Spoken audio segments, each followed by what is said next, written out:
Hey guys, this is John, and I'm playing Providence, who I lost to recently, but I hope to take revenge on now. We'll see what he does. This is John Bryant I think he's from California, but we had a Scandinavian game recently that I posted, maybe 3 days ago that I lost. So this time around, looks like we're going to get a Tarrasch Defense by transposition. I don't know that this is an opening I've had on video before, so this ought to be intriguing. Main move here is bishop g5, but I'm going to take on c5 and play pawn a3. This is a popular way of playing for white. Basically, I'm just aiming for a small edge and playing against this isolated pawn.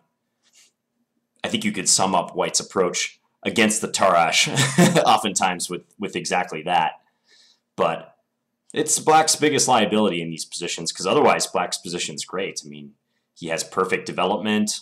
The light square bishop can sometimes be an issue, finding a square for it, but the d5 pawn is by far his biggest concern. So he's going into the tank a little bit here. I remember he did the same thing when we played our other game. Like, he thought a lot, like right after the opening moves. Slightly unusual, I guess.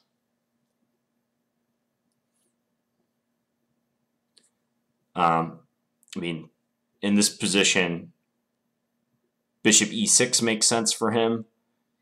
He could try a6, so that after b4 he can retreat his bishop to a7, keep it on the same diagonal that he's currently on. Because I will definitely go b4 next move if I'm able. I think d4 is also a move. This is really weird that he's thinking this long. It's a long time to play a pretty natural move. Bishop e6.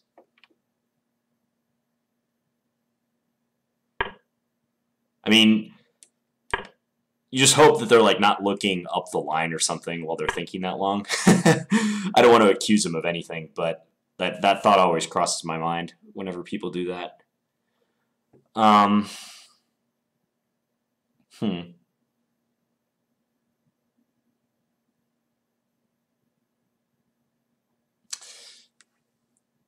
want to get rid of the tension on the knight on c3, but that's not easy to do. In fact, in order to do that, I pretty much have to play knight a4 in this position. Which weakens my c3 square a little, assuming that he's going to take. But I think I should do knight a4, because otherwise I was going to have to defend c3 in an awkward way. Queen b3 was not possible, because he could have played d4. I'll just take. Probably jump the knight into c5, unless I see something better. Queen d3 makes some sense in this position. Let's just go knight c5. I don't see a reason not to play that move.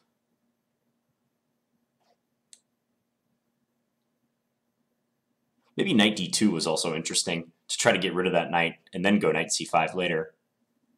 If I wait, though, there's a possibility he could play b6. So I'm just going to pre-move taking on c5.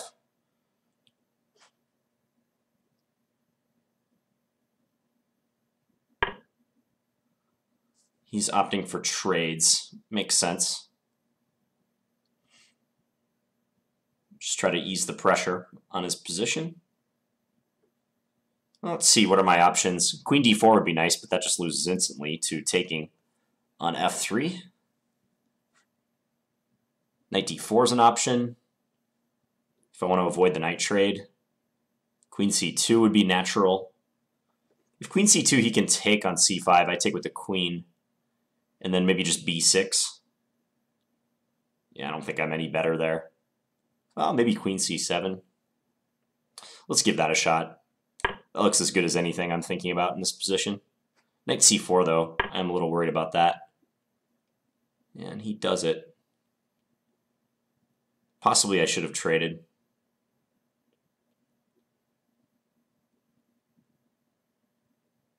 Yeah, I think I should have traded knights.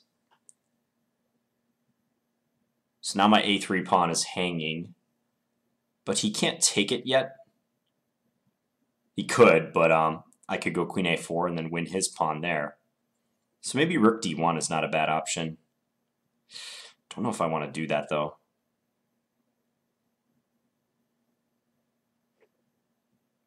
Okay, we'll compromise. We'll go here. Queen b3, just to defend the pawn.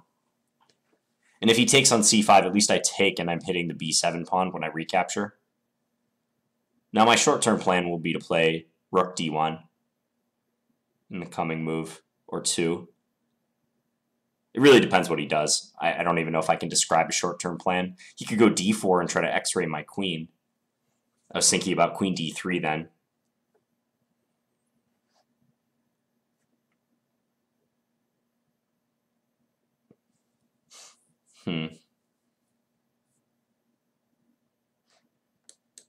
Let's pre-move that just in case. So time-wise, I'm doing well. But I know he can whip off a lot of moves in a short period of time, so we'll see what happens. I mean, b6 seems like a really normal way of playing for him. b6 will force me to trade rooks on c8, and he gets the file, and he gets to activate his only piece that isn't in the game yet.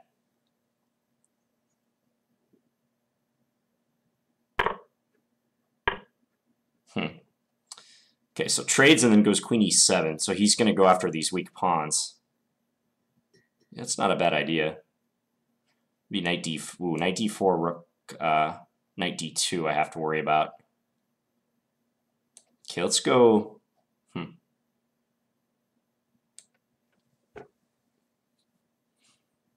just don't want to end up down a pawn, but it's kind of looking like that might be what's going to happen.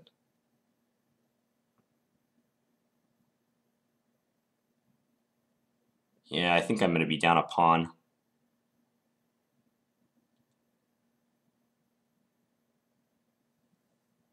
If a4, he has rook c8.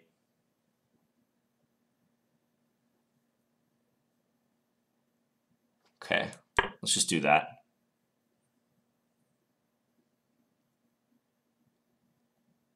Going to be down a pawn, but we'll just pitch it and we'll try to go from there. He can take with his rook now. Then he leaves his queen defending b7. Let's just centralize this. I'm thinking maybe I can go e4 and gain some counterplay.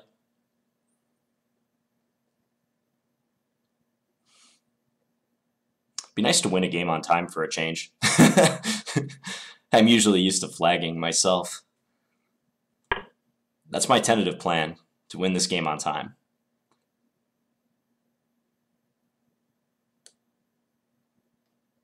Let's go here. Looks slightly annoying.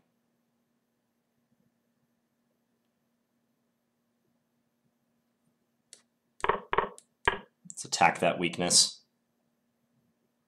Okay, now if king f7, I might have check. So he does that instead.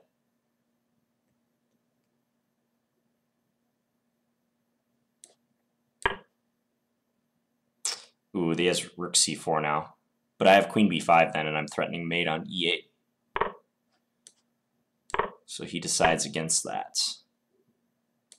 Let's just keep annoying him with pins and such. We'll probably go queen c5.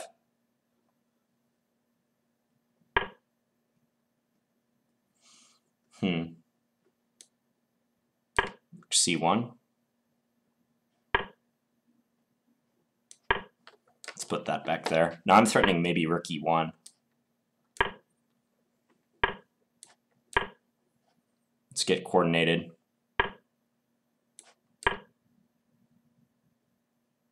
Okay, I like my pressure now against that knight on e7.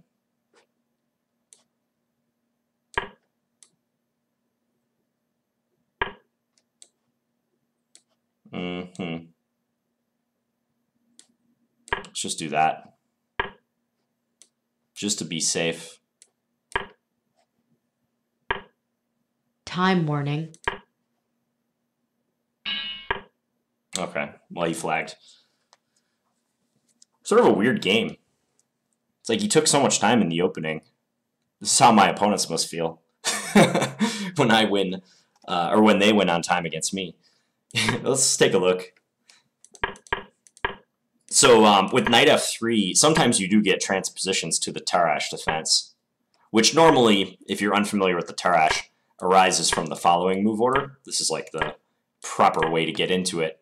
In this position, black playing c5, and then after white capturing, which is a good idea because now white has one extra center pawn compared to black, you get this position. So as played in the game, we just got that same position, just a slightly twisted move order. d5. b6 is another very popular option for black here, and fianchetto the queenside bishop. So d5, this is all standard. I want to go d4. If I were to play like a autopilot move like bishop g2, he could play d4 himself, and my opening strategy has been a disaster. I'll have to move my knight somewhere poor, and he takes over the center. So I play d4 now. Knight c6, bishop g2, bishop e7, castle, castle. So the traditional main line is bishop g5, but there's actually like a really great book out on the Tarrasch Defense by this Danish author, and I know I'm going to butcher his name because his name is like very hard to pronounce correctly. Jacob, it looks like Agard, we would say in English, but it's not pronounced Agard at all. And someone tell me how to pronounce it, please, in the comments. It's like A-A-G-A-A-R-D. I'm not going to attempt to do it. But anyways, Agard has a book on the Tarrasch out that I think he co-wrote with this Greek player. And they seem to suggest that in bishop g5, in this variation, black has good play after c4, closing down the position, and playing more so on the queen side if possible. And I've played these positions a few times. I actually was thinking about playing this entire line for black, but I just didn't like having an isolated d-pawn all the time. But I agree with him. I think bishop g5, c4 is looking very reliable for black. Previously, black does this. Like this was the main line for a long time. And I know there were a lot of Karpov versus Kasparov battles in one of their early world championship matches where they played this position quite frequently. I think it was their first match, the aborted match, where Karpov was trying to grind him down in these positions and often succeeding. But this line, taking on c5 and then playing a3, it's a line I've recommended to my students in the past too. It's just a simple way for white to ensure that black ends up with the isolated d-pawn, so you're not allowing black the opportunity to play c4. And you just want to go b4 and put the bishop on b2. If everything goes according to plan for white, like I'd play like rook c1, knight b5, knight bd4, and just blockade the isolated pawn. That's classic strategy when you're playing against an isolated pawn. So you blockade it first. You don't immediately try to go all out and win it. Like, it's not realistic for me to expect to win this pawn right now when black has at least 3 pieces trained on it in defense. So I want to try to immobilize it and later go win it. That's your best strategy when playing against an isolated pawn. So it's just really weird though, because like, I'm just looking at his time. He spent 1:15 on bishop e6. I mean, I know I've spent egregious amounts of time on moves too, so this might just be an anomaly, but it wasn't like a sharp position or anything, so I wonder what he was thinking about. Anyways, so like after this, knight e4 seems like a good move. I think that's smart because he's basically saying like if you want to go do your whole knight b5 thing or knight a4, I'm going to have an unopposed knight on this central square. And it's hard for me to get rid of it. I wonder if knight d2 was decent for me here, just to try to address that knight. I don't want to exchange, because if I exchange on e4, he gets to get rid of his isolated pawn. Black's totally fine. So I wonder if knight d2 was an option at this point. Engine actually likes taking. Says I should take and then play knight d4. I guess it argues that this pawn is a slight liability for him. I don't know. So I just played rook c1. That move might be a little bit rote. It's a little bit too standard of a move to be good, because I think after bishop f6 he's fine. In fact, he might be better. Yeah, I didn't think I had very much at this point. I took with the rook. Yeah, and I should have simplified, done some exchanges, huh? That's what the engine's suggesting. Knight takes. If knight takes, I thought he might even take here. Okay, but then I have an in-between move. And then take here, and maybe this pawn's in trouble a bit. Yeah, I shouldn't have let this knight survive. I played queen c2, but immediately regretted it when he played knight c4. That's a powerful knight. Yeah, queen c2 was not a good move. Even just taking on e5 was better than that. And I see the engine slightly prefers white, like in a position, let's say like this. Thinks maybe I have a tiny, tiny advantage. I think his activity more than makes up for it, though. Yeah, and after knight c4, it felt like I was worse in the game. Queen b3, another move that wasn't that great. It says rook takes c8, rook takes c8, queen d3 with dead equality. I guess white's solid, but black has absolutely nothing to complain about. I'd rather be black here. I like their activity, especially in a blitz game. So I went queen b3. He traded. Queen e7. Yeah, I really didn't know what to do here, because it seems like I'm just going to lose a pawn. Possibly I shouldn't even have wasted time on playing a4. But I was afraid, like, if I play rook d1, that he would take on c5. And then when I grab here, he just takes on a3. I think I'd rather fight with one pawn versus two on the queen side than just letting him simplify to a single pawn advantage, if that makes sense. Like here, the play seems very easy for him to just push the a pawn. Whereas if I keep one of the pawns on the board as I did in the game, I mean, I'm still much, much worse, but the way forward for him on the queen side is more complicated. Eventually, he'd love to create a passed pawn with this extra pawn on this wing, but there's more pieces on the board. It's going to be a while before he's able to do that. I think I did a decent job of creating counter chances and time pressure. Yeah, knight d6 was not the best move by him, but he was getting lowish on time. Queen e3. Queen e3, the engine likes kind of x-raying this rook, threatening to take on e6 with a discovered attack on that rook. I took on e6 and then targeted the pawn. He played knight f5. I went e4. I actually didn't see that he could go rook c4 when I played that move, but I quickly realized that queen b5 would be a real strong response, and he's got too much stuff hanging. Mate plus the knight on f5 and the pawn on d5. I guess even, yeah, knight d6, and I can take this guy, huh? And then take here once he gets out of the check. Tough position for him. I mean, he's still better, apparently, but the time is making it almost a moot point that he's better. And now white's fine. Yeah, and this was just a time scramble. Did I miss something? I guess I shouldn't even have bothered with rook c7, just take.